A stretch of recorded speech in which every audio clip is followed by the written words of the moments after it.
Hello everybody. उम्मीद करता हूँ आप लोग सब बहुत अच्छे होंगे। दोस्तों, हम लोग एमसीक्यूज़ की एक सीरीज़ कर रहे हैं पिछले कुछ दिनों से, और उसी सीरीज़ को कंटिन्यू करते हुए आज हम लोग यहाँ पे स्टार्ट कर रहे हैं MCQs for the topic of dividend. Dividend से रिलेटेड जितने एमसीक्यूज़ हैं उसको स्टार्ट करें उससे पहले एक छोटा सा अनाउंसमेंट अनअकैडमी के बिहाफ पे। कमिंग संडे दैट इज 19 तारीख को अनअकैडमी का कॉम्बैट स्टार्ट हो रहा है for C intermediate students. Combat की इस सीरीज में दोपहर 12 बजे आपका टेस्ट होगा, जिसके अंदर आपसे 40 क्वेश्चंस पूछे जाएंगे जो आपको 1 घंटे के अंदर 60 मिनट के अंदर आंसर करने होंगे। तो जो भी 19 तारीख को ये 40 क्वेश्चंस आंसर करेगा दोपहर 12 बजे, उनका एक अक्रॉस इंडिया एक मेरिट लिस्ट बना जाएगा।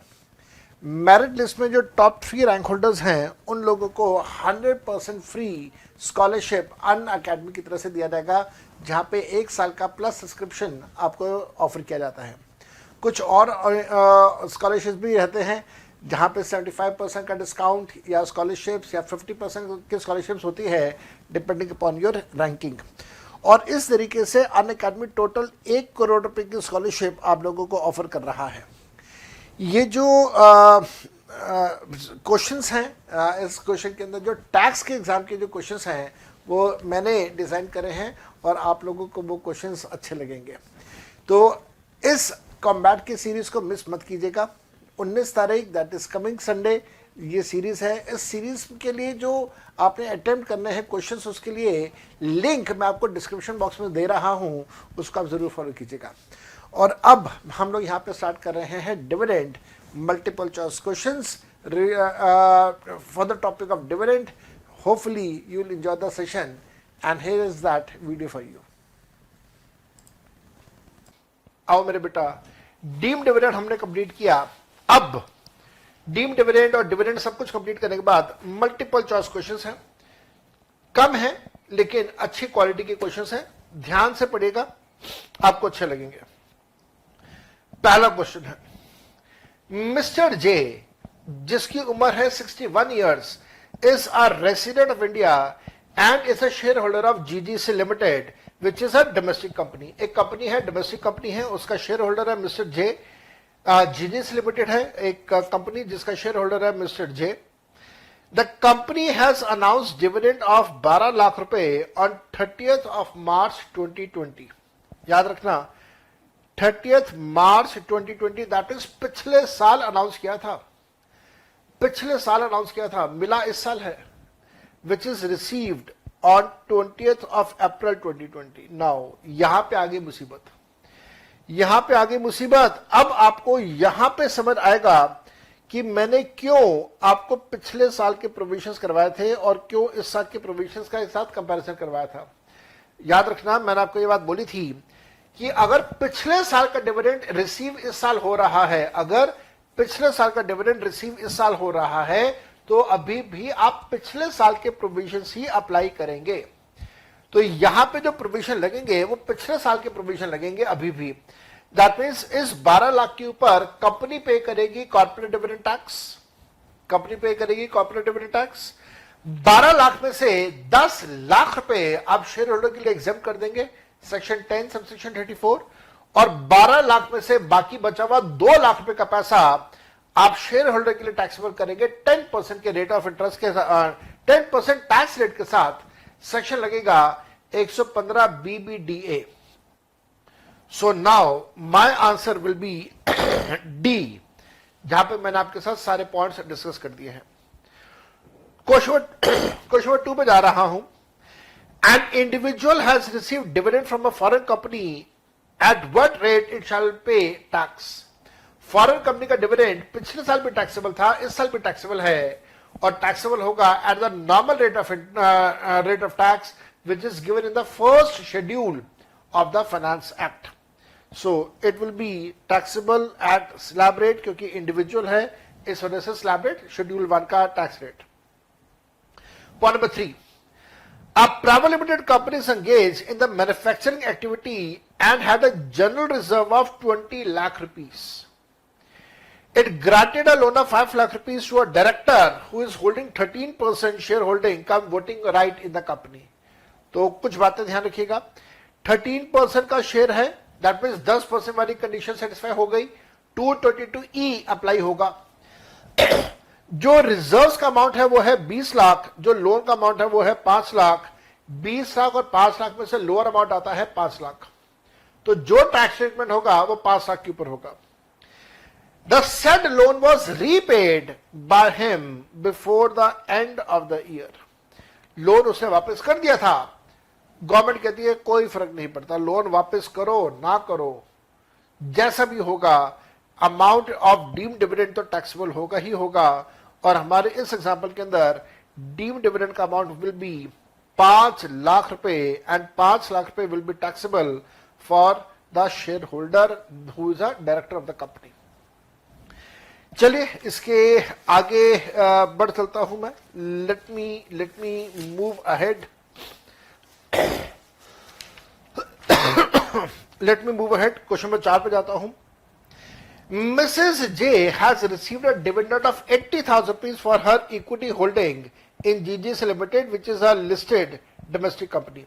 एक लेडी है मिसेस जे, उसको डिविडेंड का पैसा मिला है 80,000 रुपए का। 80,000 रुपए कहां से मिला है? जीडीसी से मिला, जो कि एक लिस्टेड कंपनी है। She paid interest of 17,500 rupees for the amount borrowed for investment in those shares. तो याद रखिएगा 80,000 में से आप मैक्सिमम 20% ही तो लेस करोगे, जो कि आता है कितना? 16,000 रुपए। तो अगर आप 80 में से 16,000 लेस कर देंगे तो इट विल बी 64,000 रुपीज। तो 64,000 रुपीज जो ऑप्शन नंबर सी में दिया हुआ है, ऑप्शन नंबर सी में 64,000 रुपीज दिया हुआ है, that is the correct answer. तो आपकी बुक में अगर 54 लिखा हुआ है तो उसे 64 कर दीजिए, मिस प्रिंट है। अगर 64 लिखा हुआ है आपकी बुक में तो अच्छी बात है, मैंने उस मिस प्रिंट को ठीक कर दिया है। तो it will be 64। 80 minus 16 is equal to 64, is equal to 64। ठीक है, next question number 5। The corporate dividend tax is payable by domestic company on. Company CDT pay करती है किसके ऊपर? On interim dividend, on final dividend, on both A and B, या फिर neither on A nor on B। Answer is neither on A nor on B। अब CDT नहीं होता, पिछले साल तक था, इस साल नहीं होगा। Question number 6। Dividend declared by the domestic company. जो डिविडेंड डोमेस्टिक कंपनी डिक्लेयर कर दे, that will be fully exempt in the hands of the share holder. कुछ भी टैक्सेबल नहीं, sorry, fully taxable in the hands of the share holder. मैंने गलती से example बोल दिया, fully taxable in the hands of the share holder. अब कुछ भी एग्जाम नहीं होगा। बिल्कुल इसी प्रकार से dividends which are declared by the Unit Trust of India, UTI, और mutual fund, it is again fully taxable in the hands of the unit holders. आप कुछ भी टैक्सेबल, अब कुछ भी एग्जाम्प्ट नहीं करेंगे। Question number 8। Deemed dividend refer under 222 is. जो डीम्ड डिविडेंड का पैसा है, डीम्ड डिविडेंड का जो पैसा है उसका क्या करें? It is again fully taxable in the hands of the share holder. अब तो सबको टैक्सेबल है, कुछ भी एग्जाम नहीं होगा। Question number 9। Be careful. Where a closely held company, closely held company का मतलब हो गया a company in which public is not interested. Where a closely held company gives loans और advance to a share holder who has 15% voting power. 15% का मतलब 10% वाली condition भी satisfy हो गई। Where a closely held company gives loans and advances to a shareholder who has 15% voting power in a company, then amount of loan or advance so given shall be deemed dividend to the maximum extent of। कितना deemed dividend होगा? Deemed dividend होगा accumulated profits excluding capitalized profits, loans and advances so paid and so on। तो answer is this. इससे ज्यादा accumulated profits excluding capitalized profits, ignoring capitalized profits, इससे ज्यादा taxable नहीं कर सकते। कम हो सकता है, ज्यादा नहीं हो सकता। Question number 10। loans in advances which are paid by a closely held company to the shareholder. Again, closely held company का मतलब हो गया company in which public is not interested और 15% की शेयर होल्डर के पास. Loans in advances which are paid by the closely held company to its shareholder having 15% of the voting power in the ordinary course of the business of money lending shall be. दोबारा से देखिएगा, in the ordinary course of money lending business. That means अगर उनका normal business है पैसा उधार पे देना, तो हम लोग क्या करें? अगर कंपनी का नॉर्मल बिजनेस है पैसा उधार पे देना, तो हम शेयर होल्डर के लिए टैक्सेबल नहीं करेंगे. शर्त है कि शेयर होल्डर को आप लोन उसी रेट पे दीजिए जिस रेट ऑफ इंटरेस्ट के ऊपर आप लोन देते हैं to the outsider, to the general public, to the normal public. तो ये मैंने पॉइंट नंबर सी लिख दिया ऑन द अजम्पशन कि रेट ऑफ इंटरेस्ट वही है जो जनरल पब्लिक से चार्ज किया जा रहा है. Question number 11. Mr. J is a licensed stock broker and is holding equity shares of JGC Limited. एक स्टॉक ब्रोकर है और वो शेयर्स होल्ड कर रहा है as the stock in trade. That means उसकी इन्वेस्टमेंट नहीं है, उसकी इन्वेंट्री है. अगर शेयर्स इन्वेंट्री की तरह होल्ड किए हुए हैं तो डिविडेंड, नेट डिविडेंड कैलकुलेट करने का तरीका होगा एज अ बिजनेस इनकम. लेकिन वो बिजनेस इनकम जो आपने कैलकुलेट किया, नेट डिविडेंड जो आपने कैलकुलेट किया, that will be taxable as the income of other sources under section 56 sub section 2 clause 1. तो taxable as income of other sources. Question number 12. The dividend income earned by the share holder from a foreign company is. जो share holder को dividend मिल रहा है किसी foreign company से मिल रहा है, तो वो फॉरेन कंपनी से मिलने वाला डिविडेंड उसके लिए टैक्सेबल होगा as the income from other sources. Next, amount of tax on the dividend shall be increased by. जो डिविडेंड के ऊपर टैक्स लग रहा है उसके ऊपर सरचार्ज भी लगेगा, हेल्थ एंड एजुकेशन सेस भी लगेगा अगर वो कंडीशन सेटिस्फाई हो रही है तो. अगर रिबेट होगा तो रिबेट भी लेस करेंगे हम लोग. And the last question, GGC Private Limited gives loan of 5 lakh rupees to Mr. J, who is not a shareholder. Mr. J uses the amount of loan for the benefit of Mr. A, who is a shareholder in GGC Private Limited, having 15% shares. In this case, amount taxable as deemed dividend in the hands of J shall be 0. And amount taxable for mister A जो कि share holder है, mister A के लिए आप पूरे का पूरा 5 लाख रुपए टैक्सेबल कर देंगे ऑन द अजम्पशन दैट, दोबारा से सुनिएगा, on the assumption that accumulated profits का अमाउंट जो है वो 5 लाख रुपए से ज्यादा है.